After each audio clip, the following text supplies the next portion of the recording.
Sup, I'm gonna do a reading on what you need to know right now using the Astro Dice and cards.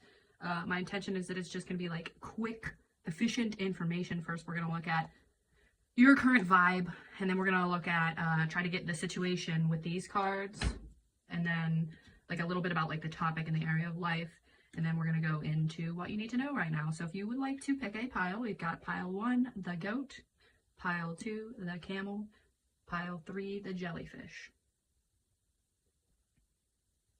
All right, hello, pile 1. You pulled a goat. So I pulled these oracle cards with the intent that it was going to tell me a little bit about your current energy. So just to make sure this matches up with your current energy, the goat symbolizes somebody who is being very stubborn, kind of working against themselves in a way because they're being so stubborn. And it symbolizes a need to kind of transmute the stubbornness into determination for whatever it is you're working towards. So it's like right now, whatever you're going through, you are kind of in a stubborn fighting energy, and that can be used. That is like your energy. It's a helpful energy, but it needs to be used for determination, not for whatever you are refusing to let go of.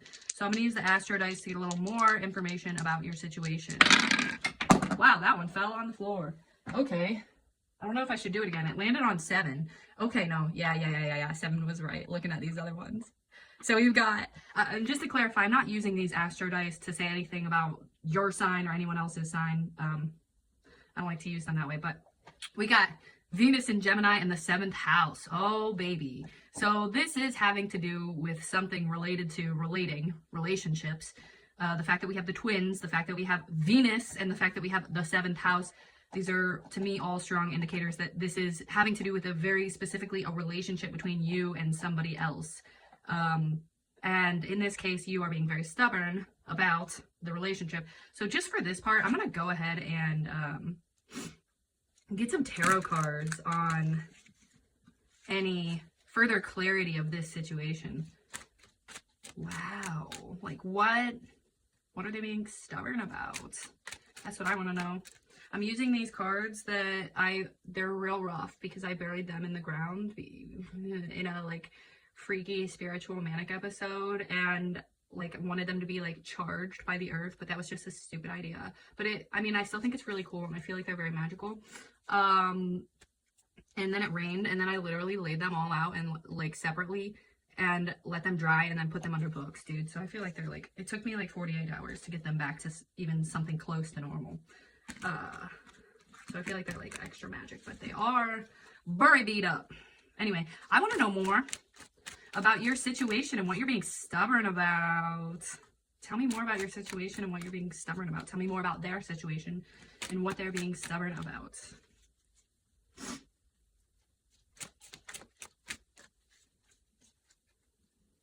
Okay, this one.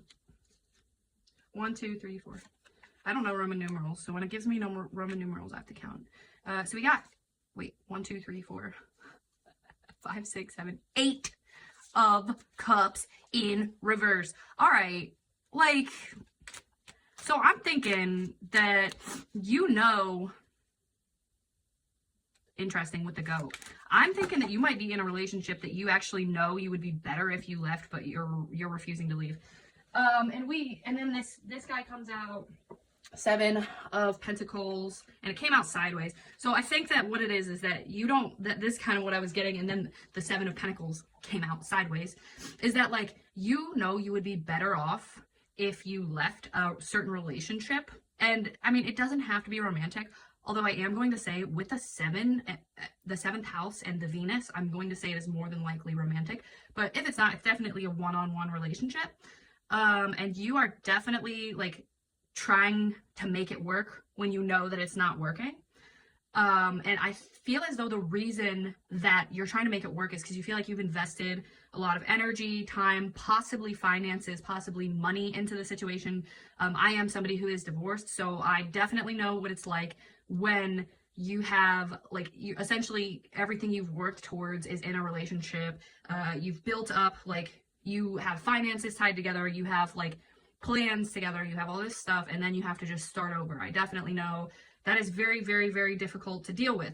What I'm getting though is that in this situation, you are using your fierce, persistent, enduring energy that is within you to try to make a dead situation come back to life, and you're doing it because the thought of losing everything you've worked for is overwhelming. However, I'm thinking, because when the Eight of Cups is upright, it's not just about a sad ending. It's about leaving something that you know is like that you're comfortable with to go to a place that you know will be better.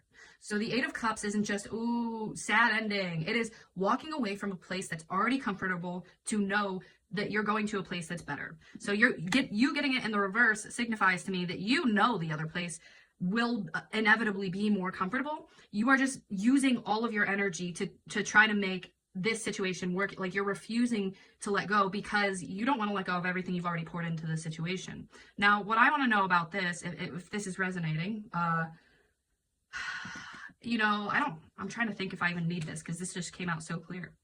Because I like to use this deck. It's like very simple. It has like, to me, I like to use it for topics, you know, like what is the specific topic of this issue? Although it is interesting that I just split it and it comes to, oh my God, bro, no coincidences. Commitment and lighten your load, both in the reverse. Okay, so I'm going to say, well, I don't need it now. We just split it to write what you needed. Let's go ahead and put these down. That feels very like it was meant to happen.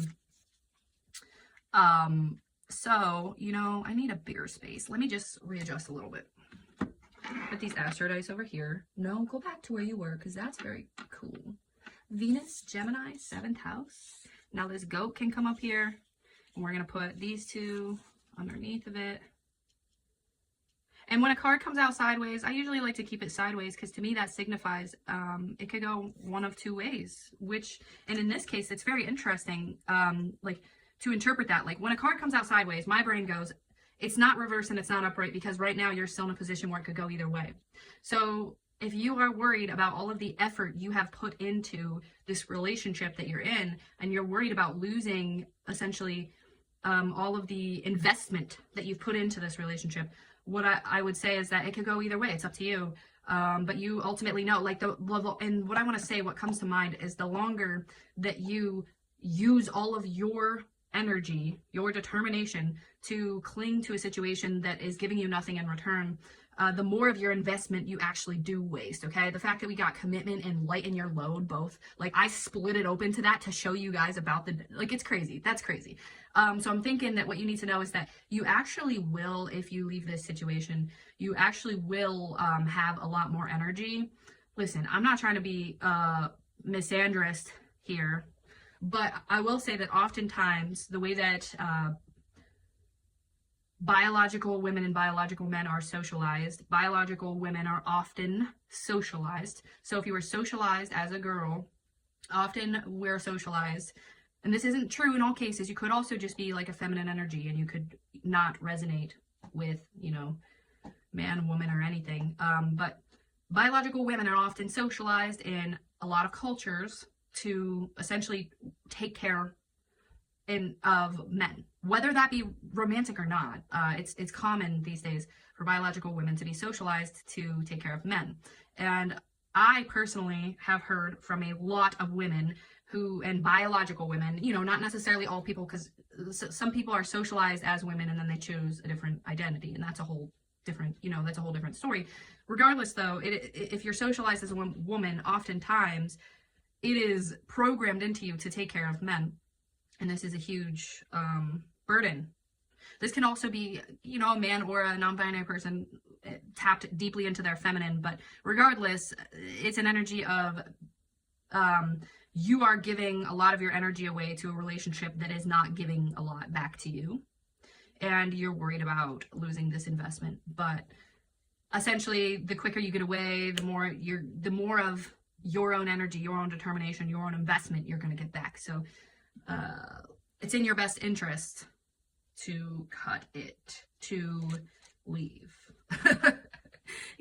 Use your own discernment, because that's a big decision. But yeah, I mean, I never would have left. Honestly, I don't even feel like I have to say that, because most of us, even if our family members are like, your life force is being drained, this person is a piece of shit, we still won't leave for years and years and years and years and years. I know, I did it. So, like, I feel like you're not going to allow one tarot reader on the internet to tell you that you need to leave a situation. But at the same time, hopefully, if this resonates, you will just take it as validation, you know? And then we got, wow, okay. Now, this is nice and all and validating. 10 of Cups in reverse. Okay, yeah, I need to be a bit more sensitive, I think, to this situation because, yeah, you feel like you're losing a lot. You feel like you're losing a lot from the situation. And trust me, I've been there. I sound calm, cool, and collected now, but I was definitely a psychopath when I was going through the process of divorce. Like, I was a hot flippin' mess. It is hard. It feels like you're losing a lot, but you're really not. You're really lightening your load. And what I want now, okay, oh boy, we cut the deck to that. We cut the deck to, I shit you not, I went to go shuffle and like, this is what's coming out. And then this, Jesus. And then this, Jesus. So we got 9 of Swords in reverse. The Lovers in reverse. 4 of Cups and Strength. Here's your advice, because I was just about to shuffle to ask for advice. You know what's crazy is like the spirit homies show me in different ways that like sometimes I'm too arrogant. So I've always been like, I don't understand the people who shuffle, cut the deck, and then just start pulling. That doesn't make sense to me. Like, how would the cards that you need just be there? That doesn't even make sense. And then it happened to me twice in a row. So little lessons to teach me I don't know shit. Anyway, so you're going through it, man. You are going through it. You don't want to leave. What you need to understand, the advice is that with the end of this situation, like there is, because this card, 4 of Cups, it talks about you not even seeing this new opportunity in front of you because you're too sad about the old opportunity. And like the new opportunity's right there and you're turning your head. And then we got Strength over here. And I think that, you know, when I'm looking at this Strength card, I'm thinking that part of this new opportunity is, I get 2 things from it. One, that it's a period of growth. Like, listen, I feel as though breakups are some of the most intense periods of growth that one can experience, because when you're extremely close to another person and you get to a point where you have to part ways, like it's like your life is so enmeshed, you are entangled, your mind, body, and soul is enmeshed with this person, and you have to part ways, and it is so painful, but it also forces you to reflect, to learn from your mistakes in the relationship, to learn from the things that you allowed that you shouldn't have allowed, the things that you did that you shouldn't have done, that you put up with that you shouldn't have put up with. It also forces you to like reach deeply inside of yourself and pull out pieces of yourself that you didn't know were there, that were buried underneath of entanglement with another person. And now that you're forced into a position of being by yourself, you have to be able to reach inside of yourself and discover. So it's like self-discovery, and it's like learning, and it's, I don't know, breakups are crazy because they're like so bittersweet. And I'm basing this off of my experiences and the experiences of every single one of the people in my life who I'm close to, who I'm surrounded by people who we love to have like deep psychological conversations. So like my best friend, my mom, my best friends, I will say, my mom, and people like that, and my brother, and like people in my family, like we like to have deep psychological conversations. So and one thing I've noticed is like when any of us are going through a breakup and we're having these deep psychological conversations, we are discussing like how intensely painful but also empowering breakups are, because of the fact that they force you to self-reflect, and they force you to discover parts of yourself you didn't even know were there, and they force you to become closer to yourself. So I think that's what these cards are talking about, like the 4 of Cups and Strength. And then if we can get, you know, I just got a weird craving to use this deck a little bit. Can I get some like positive advice really quick? This will be the last thing we do. Positive advice. Positive advice.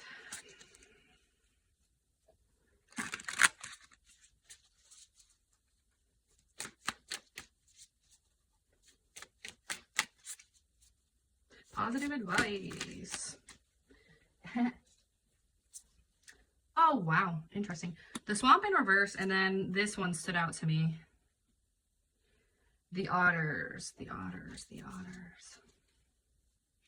I'm not even shitting you. I just got this because, like, I just got this deck. And I just read the Otters. I've never pulled the Otters yet. So I read the Otters and I put it away, but I feel like it's so important. Okay, so the Swamp talks about dealing with difficult emotions, and it talks about, like, essentially allowing, okay, so you know how people say drain the swamp? It's like, the swamp is like a period of sorting through difficult emotions, and you're understanding that, like, you're really just getting rid of what no longer serves you. It's not like it's going to be your entire life. You know what I mean? Like, it's going with the flow of the difficult, painful process, knowing that it will not be your entire life. Okay. So then I go over to the Otters, and it's like, life will bring you the love that you deserve. Make sure you know what you deserve. So, and then it's like creating healthy and collaborative relationships, loving yourself, finding romance, experiencing joy, feeling loved, feeling empathy, out of balance, projecting your insecurities onto others, lacking self-love, developing unhealthy relationships, being selfish, feeling lonely. So the positive advice, man, the spirit homies are saying that the reason that this is, like, to first of all understand that you know, if this resonates with you and it's something that you've already been thinking about, like, don't just do this. But if it's something that you've already been thinking about and you just wanted some validation and you just wanted to sign and you decide to do it, the spirit homies are essentially saying that, like, go into it understanding that this period is going to be a painful but intensely helpful period of growth, and you're going in learning more about self-love, and you're going in to essentially, like, the reason that this is happening is so that you can understand what you deserve, so that you can have a loving relationship that is better suited for you. But you first need to peer into your soul and understand, like, your own toxic patterns that allow you to settle for less, essentially. And that's really what I'm getting here, is that you might be settling for less in a lot of ways, or you might be involved in or allow toxic relationship patterns. So the positive advice, that doesn't sound super positive, but the way that I look at it is positive, is because I like to think of this type of stuff, like any sort of shadow worky type stuff, as a sick day, right? So in a sick day, you're understanding that you're not healthy. You're understanding that your body is healing. And because of that, you essentially also spoil yourself a little bit. You're like, yeah, man, I'm going through a lot. I'm going to watch my favorite shows. I'm going to order the food that I want to eat. Like, I'm going to essentially spoil myself in other ways because of the fact that my body's going through a lot and it's healing, right? And, like, so I think the positive advice is, know that through this process is difficult and painful, but it's going to bring you to a place where, like, you are way more in alignment. You know a lot more about yourself. You love yourself a lot more, and you know exactly what it is that you deserve. So, that is all I have for you. Thank you so much. I don't know how to end things. Bye.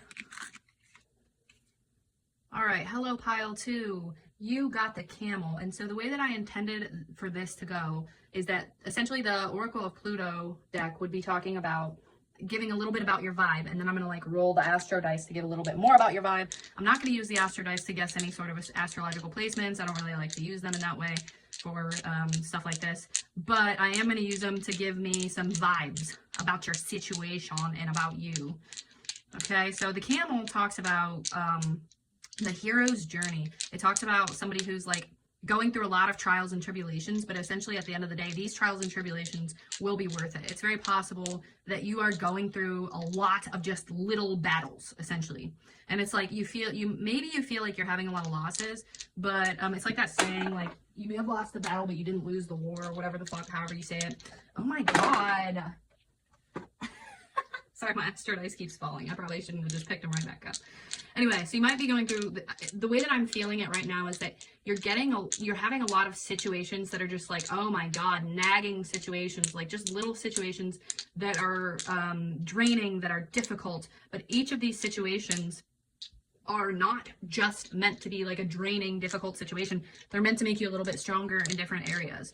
And you will essentially become stronger because of, like, by the time you get to the end of this journey, you are going to be untouchable in a lot of ways because you've been through so many little trials and tribulations in order to get you to that point. Okay, so let's do the Astro dice. I'm not working with a big space. Is that Virgo or Scorpio? I can't tell. Okay, now this is the, man, I hate stuff because I don't know which way to, but it came upside down. So I'm going to just go ahead and say we got the South Node in Virgo in the 8th house. Now that's some intense energy, not necessarily Virgo, but South Node in 8th house, definitely intense energy. So what I want to say about this is that, oh shit, with that 8th house, hold on. Let me make sure, because the South and the North Node are the same symbol, but upside down, like they're, so I want to make sure that the South Node is the one that faces down. I'm pretty sure it is. Images.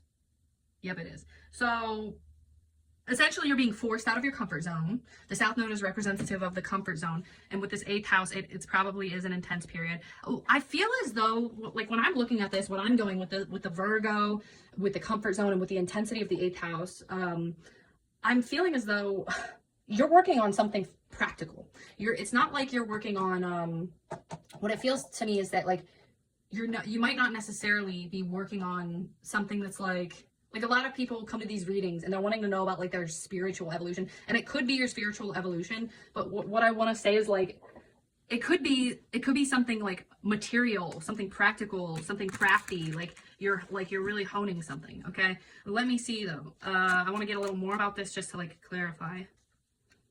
Well, you're definitely working on perfecting something. You're working on perfecting some sort of thing that's like really taking you out of your area of comfort.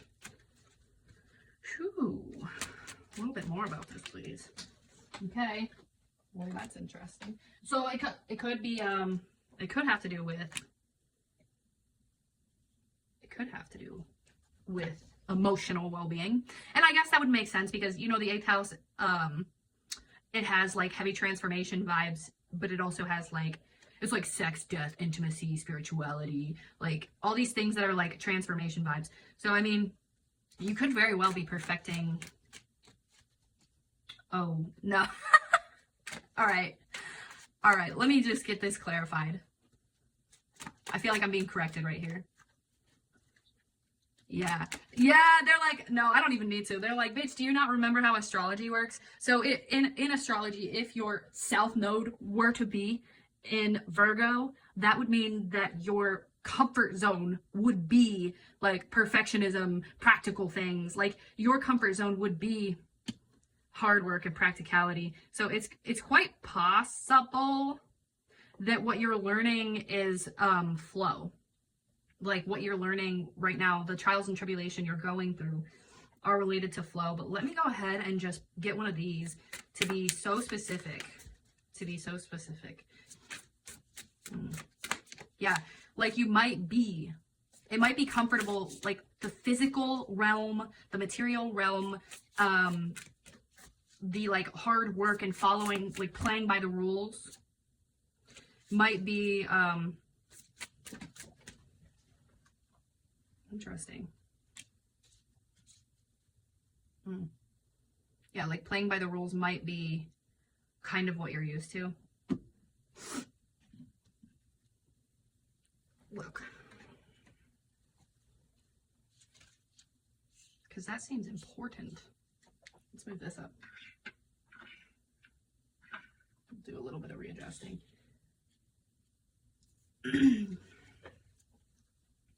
Yeah, I feel as though you're going through like your journey. The lessons you're learning have to do with stepping into flow, being less of a perfectionist. And then you got the seashore in reverse.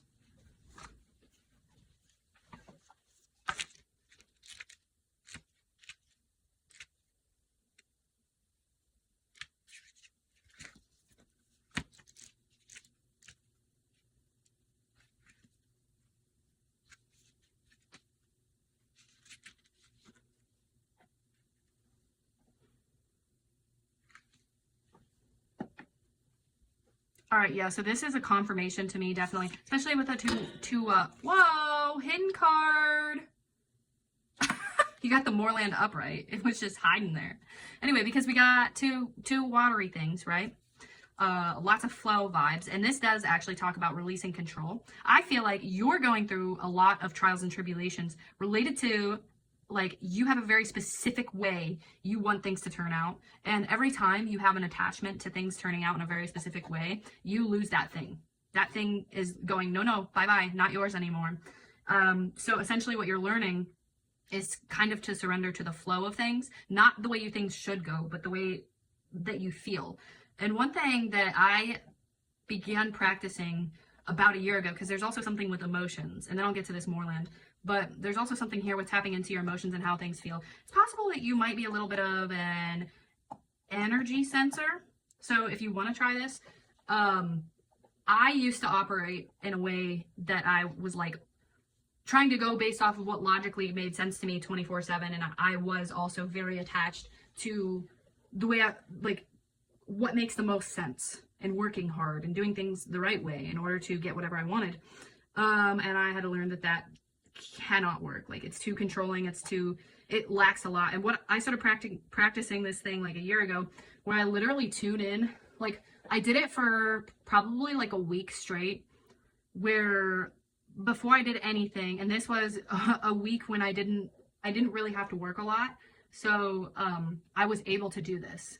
I was able to literally, like, in my home, make a decision. Before I made any decision, I would like sit and check in with my body and try to feel what I wanted to do, right? Like, what felt good, you know, like, and I still use it a lot of the time. And obviously there comes a point where you have to like reintegrate what, like, logic, what you need to do next, but I still use it. If I have a free moment, I'm essentially like, okay, let's tap in and see what feels right. Or like sometimes something will scream. Like for these readings, sometimes I would just get this feeling of like this tingly feeling of like happy sensation, and I'll just like see cards in my mind, and I'm like, yeah, I want to go do some tarot stuff right now. So like I would sit for a week, I would practice before I did something. I would sit and I would feel into my body and be like, what do I want? And I would like essentially think about different things. And like if my body, like if I was like, am I hungry? Do I want food? Then I would even take it further and think about the different things that I have that I could eat. And whichever one felt like more right, felt like it would be more like nutritious and fulfilling to me, whichever one excited me when I thought about it, that's the thing I ate. And, you know, like I would think like, do I want to go on a walk? Do I want to go outside? Do I want to take a nap? What do I want to do?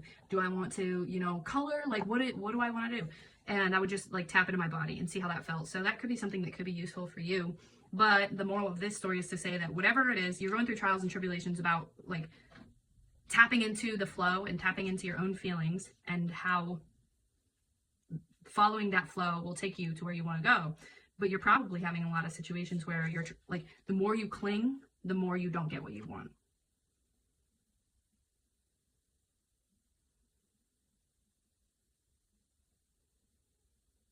And so this Moorland card, the book says, it's not the situation that disappoints you, but the expectation that you have of it.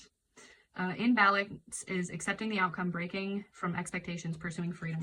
So yeah, this journey that you're going on is really like about releasing expectations and releasing that like logical sense of I have to do things this way. This is how things have to work out for me. And the universe is probably going to continue to show you every time you cling to a possibility or an outcome or a specific way of doing things. The universe is probably going to show you that the more you do that, the less you get what you want.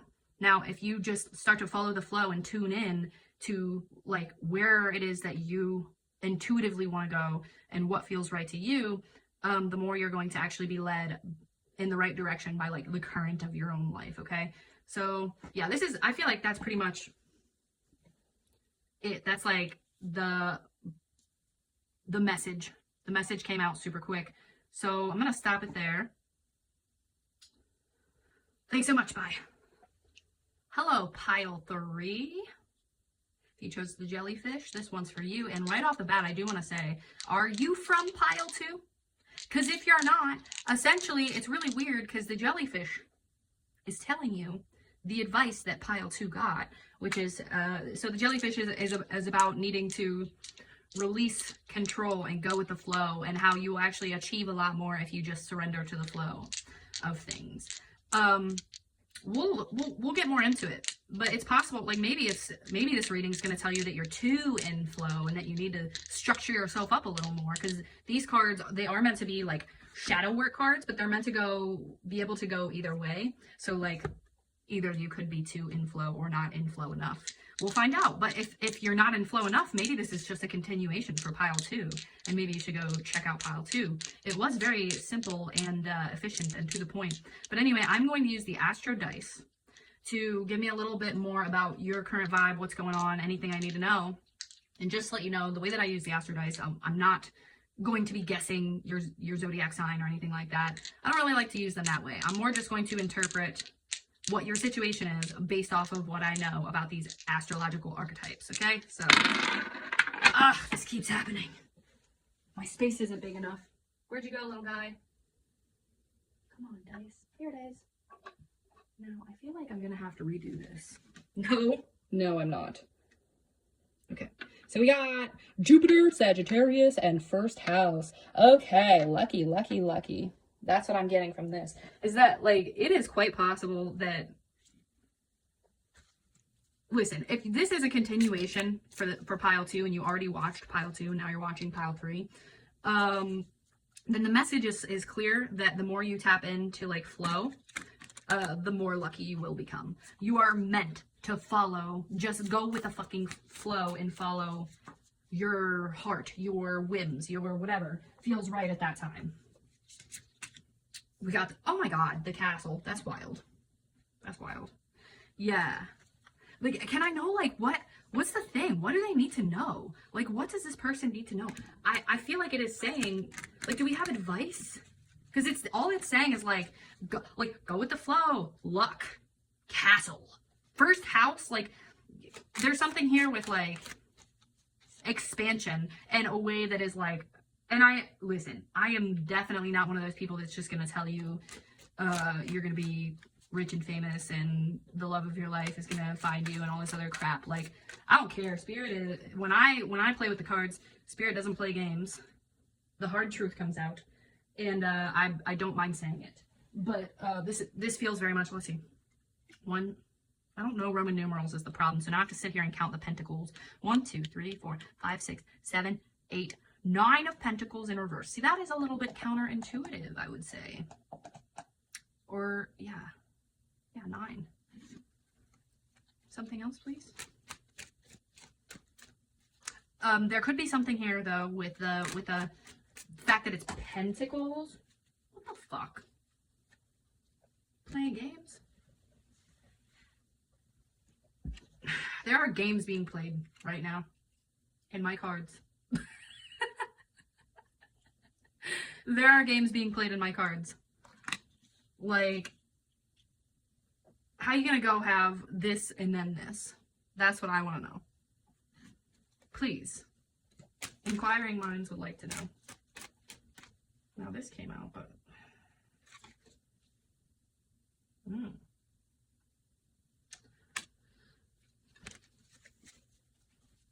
Alright, give me a specific... Like, what is this person... Like, what's going on? What's the specific situation? Like, what's a specific topic going on right now? Because... Inspiration. So I feel like it's quite possible that you're trying to achieve something. Then what the fuck is the deal? Like, are we... I wish I could just, like, pull out. And then this guy pops out on accident. Wasn't even specifically looking, but it just kind of came out. All right, let me get a confirmation, but I'm pretty sure what is being said is that... Yeah, dude, I think you're from pile 2 also. If you're not, go watch it. I mean, but it's essentially the same exact flipping message. What it's saying is that, like, you are trying too hard. Your aim is inspiration. Your aim is creation. Your aim is freedom and creativity, but like you're trying too hard to do it. You need to just ease up, go with the flow, surrender control. Follow your emotions, follow your whims, follow your heart. And then let's see what this tigress means. I haven't pulled that since I got this, but that is one lovely tigress. Also, do all of them have the moon? I don't think they all have the moon. They do all have the moon somewhere. But yeah, I'm thinking that